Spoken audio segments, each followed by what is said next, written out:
8月のある日、佐藤一家は長い間計画していた海の漁港に向かいました。父親の祐介、母親の美咲、そして7歳の次女、レイナはこの旅行を心待ちにしていました。家を出る時からレイナは興奮していて、車の中でずっと海の話をしていました。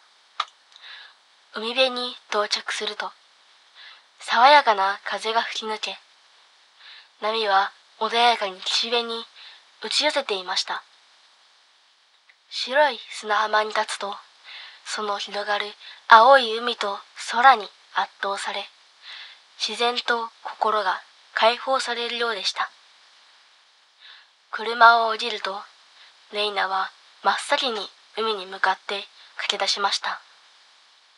彼女の小さな足は砂に埋もれ、その足跡は波によってすぐに消されていきました。祐介は大きな浮き輪を持ちながら娘の後を追い、美咲はビーチタオルと日傘を持って砂浜にゆっくりと広げました。レイナ、浮き輪を持ってきたよ。泳ぎたいならこれを使いなさい。と、祐介が言うと、レイナは嬉しそうに浮き輪を受け取りました。彼女の笑顔は太陽の光を反射し、その輝きはまるで宝石のようでした。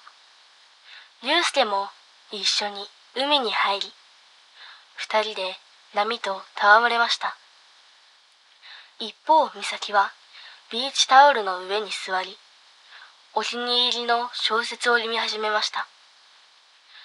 波の音とともに物語の世界に没頭し、時折顔を上げて海で遊ぶ二人を見つめました。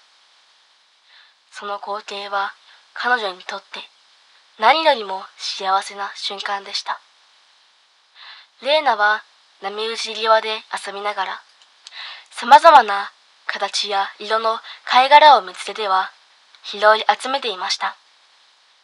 その小さな手には白やピンク、青い貝殻が握られていました。彼女の無邪気な笑顔は家族全員の心を温かくしました。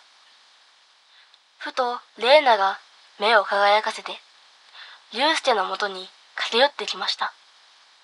パパ、見て、新しい友達ができたのと、興奮気味に言いました。祐介はレイナが連れてきた少し年上の女の子を見て、微笑みました。その子はニコニコと笑い、レイナと一緒に波で遊び始めました。レイナは一人っ子であったため、少しだけお姉さんのようなその子と遊ぶのがとても楽しかったのでしょう。祐介はその子の両親を探しましたが、周りには見当たりませんでした。まあ、すぐに見つかるだろう、と思い、特に気にしませんでした。しかし、時間が経ってもその子はずっとレイナと一緒に遊び続けました。その日の午後、太陽が高く昇り、海はますます輝きを増していました。レイナとその友達が浅瀬で遊んでいると、突然その友達がレイナの腕を強く引っ張りました。レイナは驚いて悲鳴を上げましたが、その瞬間、大きな波が彼女たちのいる場所を襲いました。友達が引っ張ってくれたおかげで、レイナは無事に波から逃れることができました。祐介はその光景を見て不思議な気持ちになりましたが、娘が無事であることに安堵しました。レイナが無事であったことを確認すると、祐介はその友達に感謝の気持ちを伝えました。ありがとう。君がいなかったらレイナは危なかったよ。と言うと、その子はただ微笑んでうなずきました。その微笑みには何か不思議な力があり、ユースケの心を和ませました。夕方になり、日が傾き始めた頃、家族はそろそろ帰る時間になりました。海辺の景色は黄金色に染まり、波打ち際には赤く輝く夕日が映し出されていました。レイナ、もう帰る時間だよ。と、美咲が声をかけると、レイナは残念そうにうなずきました。でも、この子はどうするの？と、心配そうに言いました。ユウスケはその子に話しかけました。君の両親はどこかな？すると女の子は無表情で答えました。私には両親なんていないよ。私はレイナちゃんと一緒にいたいな。その言葉にユウスケは違和感を覚えましたが、娘が楽しそうにしているので、無理に引き離すことはしませんでした。家族はそのまま車に乗り込みました。その子も一緒に乗り込みましたが、なぜか家族の誰も違和感を覚えませんでした。帰る途中、美咲が後ろの座席を振り返り、そういえばレイナちゃんの友達の名前を聞いてなかったね。なんていう名前なの？と尋ねました。レイナはにっこりと笑いながら答えました。マリナちゃんだよ。その瞬間、ユウスケは驚きましたが、それ以上何も言いませんでした。その後、マリナが突然わがままを言い出しました。近道の山道じゃなくて、遠回りの国道にあるコンビニに寄ってほしいの。ユウスケは困惑しましたが、美咲の、まあ、たまには寄り道もいいじゃない、という一言で、遠回りをすることにしました。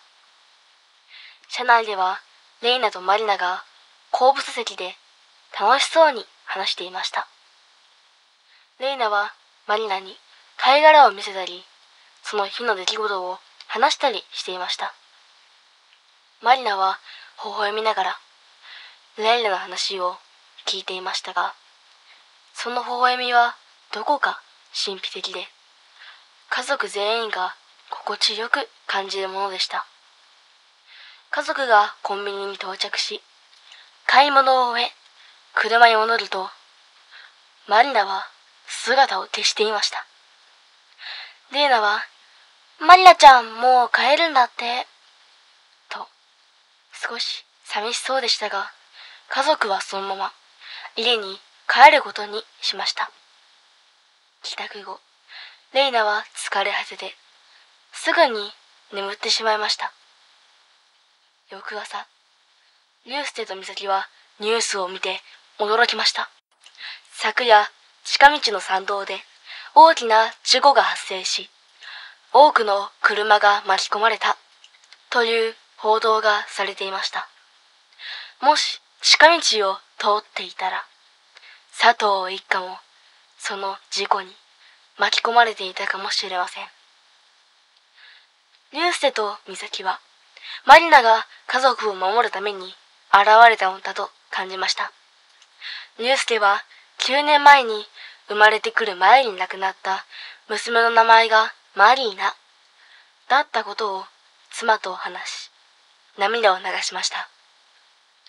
マリナはレイナを守るために会いに来てくれたのだと確信し、その愛情に感謝しました。